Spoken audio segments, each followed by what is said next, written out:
Hello, hello! Welcome to another pour. Excuse the background noise, it is lawn mowing day. I have here the bubble tray mold from Miss Julie's Pouring Your Heart Out.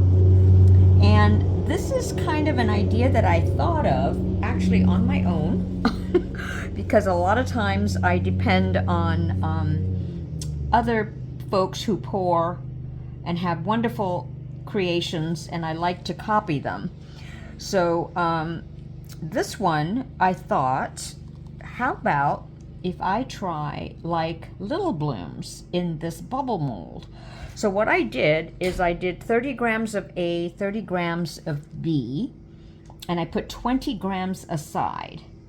And then I am going to now, in the bigger size of the bubbles here, you know, they're different sizes. I'm going to pour a layer, not to the top though, because I need room for my white.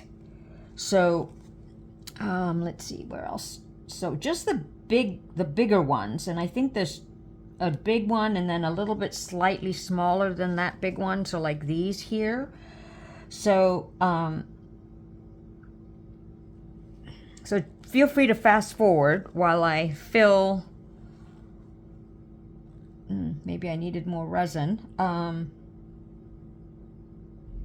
Maybe on some of them. Well, we'll see how it works, because I don't even know if I have enough, you know, depth to these little holes here.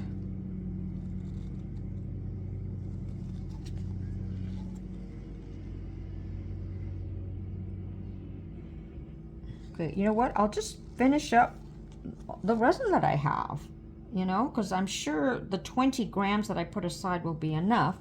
Because what I'm going to try to do is a mini bloom or tiny bloom.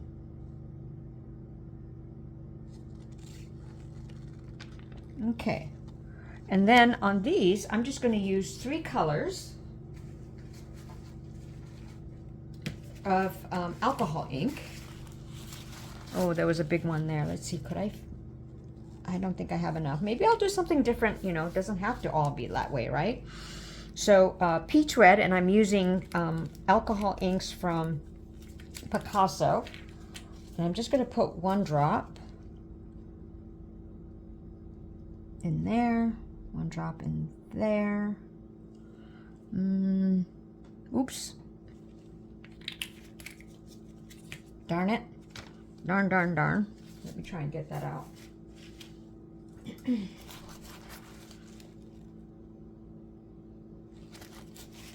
And I'm moving fast because this is the, trying to move fast because this is the tabletop epoxy. Ooh, that one I filled a little too high.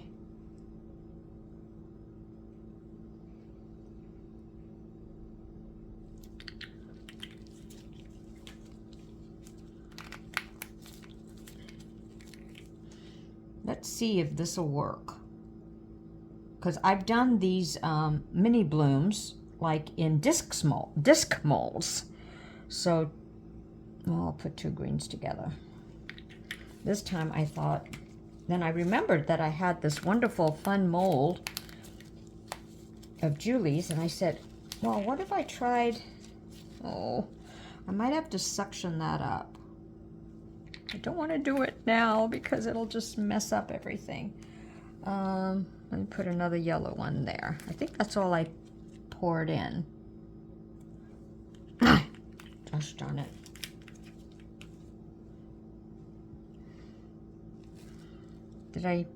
I'm looking to see. Okay, now in here my 20 grams, I'm going to put 2 drops of Castincraft.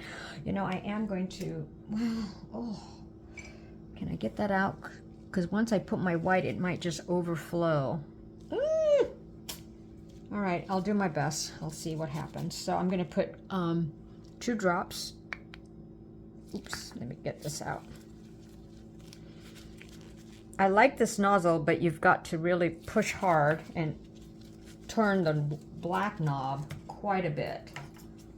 So I'll get this ready. Oh, you know what? I think I am going to suction that out. because that is really going to overflow. That's my gut feeling. Even some of these might too. So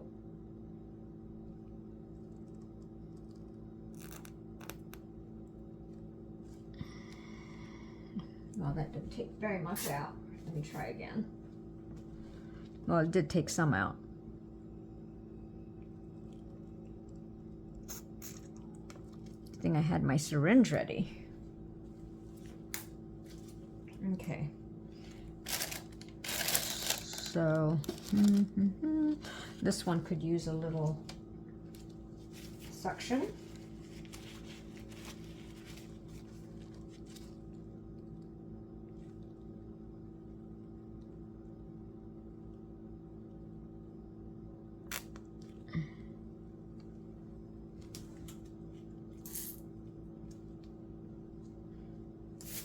Oops.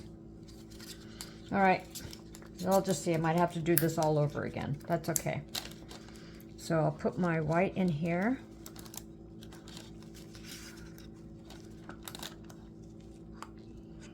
So I wanted to see if this will work first before I explain the rest of the process.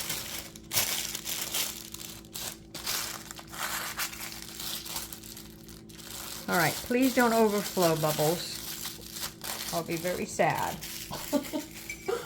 Okay, so roll up my sleeves. About that much off. Okay, I'm going to start here with a little spiral.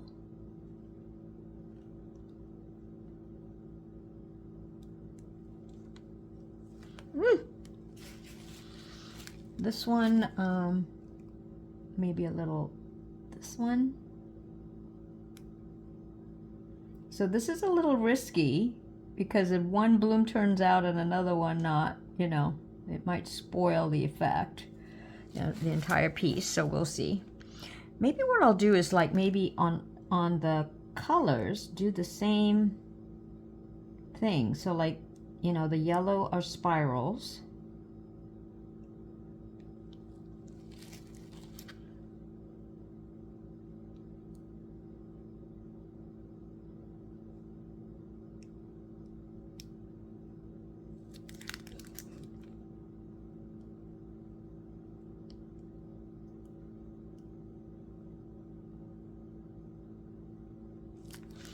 And the greens are little flowery things.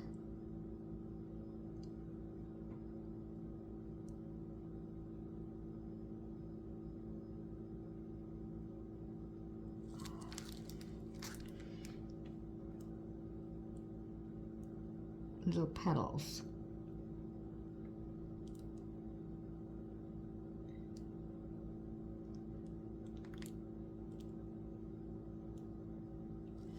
I'm going to use my dotting tool.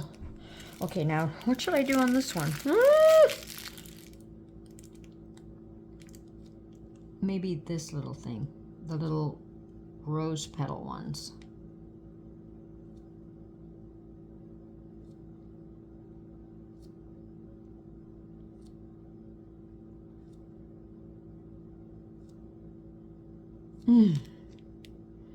Yeah, this is it'll be interesting how these bloom in these little cubby holes.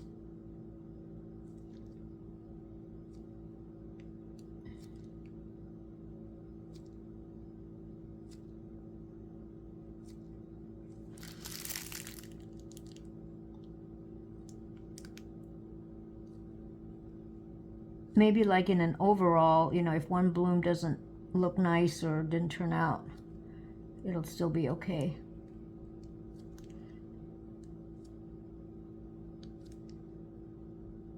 Okay. Oh, almost forgot one.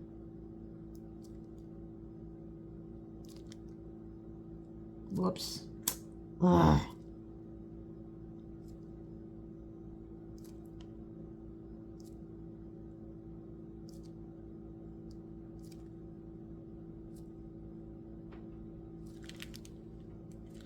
Is there a space here? I think so. All right. Well, that resin was enough. Okay, so here I go on this one. I'll just do this one. Look at it spreading already. I sure love that Let's Resin tabletop. And what's so nice is you don't have to wait after mixing to do the bloom.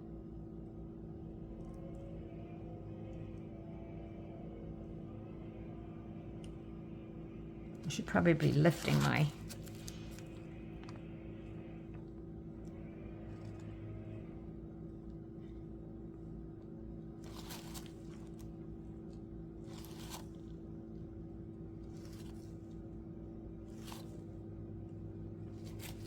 I'm going to do a swirl, because you know what? This is so hard to see the white on white. Ah! Oh my gosh.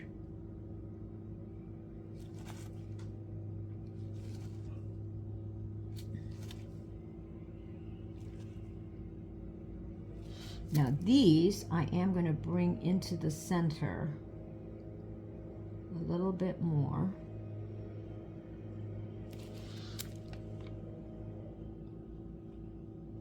As best I can. Man, it's already closing. Cool. All right, then on these, let's see. Maybe do a like that. These I'm just gonna, well, this, I can't remember which one was the problem on. Oh well, can't quite see. Okay, I'm gonna leave that alone and then I'll come back to you for the next step. So the next thing I'm going to do, my sweet friend, Nicole, she knows I love butterflies. She sent me these gorgeous little butterfly embellishments. Aren't they just incredible? Anyway, I'm going to put one in, see how many I can fit in these 3 and these 4. And then I'm going to place them in the bubbles of the, could 2 fit in here? That'd be nice. Ooh, I think so. So I'm going to use UV resin to sort of create something like a thickness, because I think if I just place this in the bubble section of that mold, they might float. So let me do a few to a time lapse and use the UV light and the UV resin, and we'll go from there. Oops, sorry.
So what I did is I took some of those discs out of the disc mold, and then there was some resin left over, and some of them I just placed the butterflies in it, and some of them I put UV resin.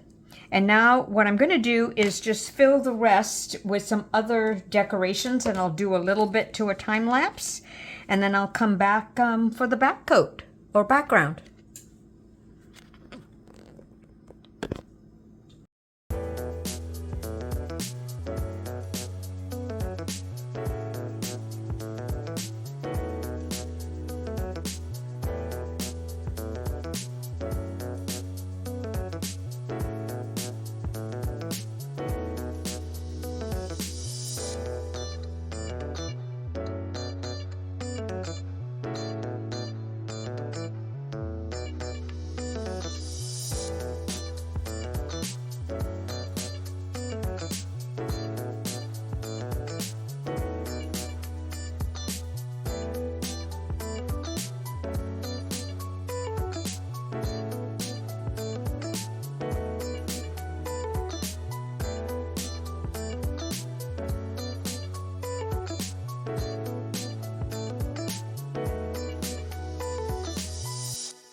So it was really hard to decide which chameleon powders to use. So I used kind of a grape and a green. And it's just from a box that I have. I don't think there's a brand name of it at all. So I was like trying to decide what color would be best for all this multicolor little bubbles here of different things. I kind of want to unite them together. So anyway, I think I decided on, yeah, I'm still showing the different colors or different shades, still like kind of looking at in the light to see, and then kind of putting it closer to the mold to see if I can find a united color. So anyway, I think I decided with like a grape color, and I'm just tapping the bottle and putting some, it's actually called bronze, but it sure looks green to me, but on the bottle it says bronze. And then this one was, I think, plum. And I guess that's kind of plum. So I mixed that in. And I learned from experience that when I put my mica powder in my resin, to first gently stir it instead of, you know, rapidly stirring it right away, which happens later on, because I found that the powder just splashed all over. So I'm trying to remember that when I stir my mica powder, I place it, I place the, you know, the powder in, and then the first few strokes of the stir is gentle. And then I'm kind of looking and seeing what shade this is. It's not too bad. It looks green to me, even though it said bronze, so I don't understand. So then I thought, maybe I better add a little resin ink. So I have this elderberry color, which you'll see, and I put a few drops in and mix that up into this to sort of darken it a little bit. So you'll see that in a moment.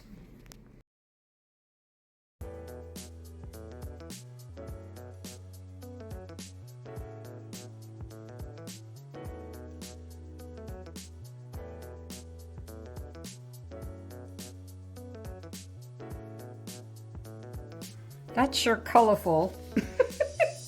And I don't know if the colors match or what it would look like. So this is just me having fun. So, okay, I'm not sure if it's kind of like a purplish tone, purplish greenish tone. So we'll see. My concern is whether I made enough. Ooh, I did 8 ounces. Okay, so that's good as long as it spreads. I don't mind if it doesn't fill the mold. That's okie doke with me. As long as I have enough to spread it out. So let me keep getting as much resin out as possible.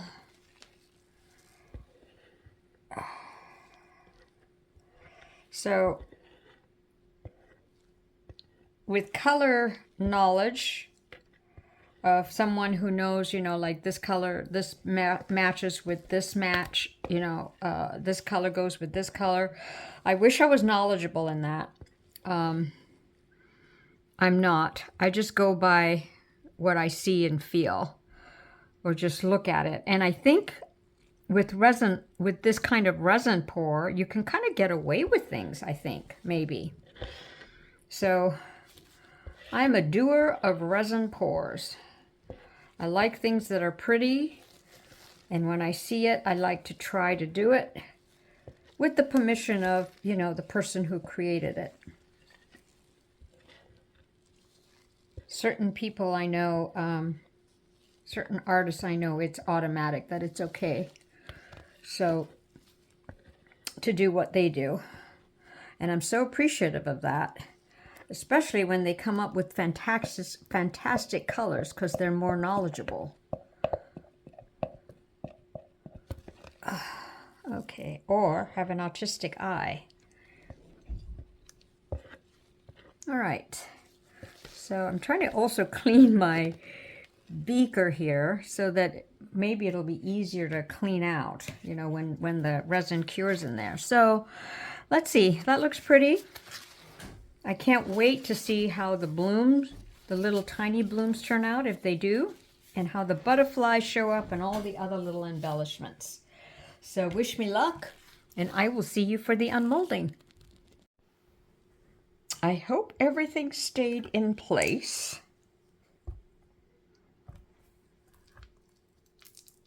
Okay. Oh. Ooh. Oh, cool. Okay, this happens to me with my UV resin. It stays on my mold. So what ooh, look at the little butterflies. Oh, how cute. Oh, that one got buried. Two of those got buried there. But the blooms turned out pretty cool. A little outage. Okay, but not too bad. Very, could have chosen a different background color, but this bubble tray mold, it's you can do so many fun things with it. I know I did one before where I did an ocean theme, and so there was shells and fishies and stuff, but look at this, not too bad. Kind of a crafty project, but I wanted to try 3D blooms in these little bigger ones, and they do. Ooh, this one's really pretty. Can you see that one? They do work in it. So yay! All right, I will catch you next time, and thanks for watching.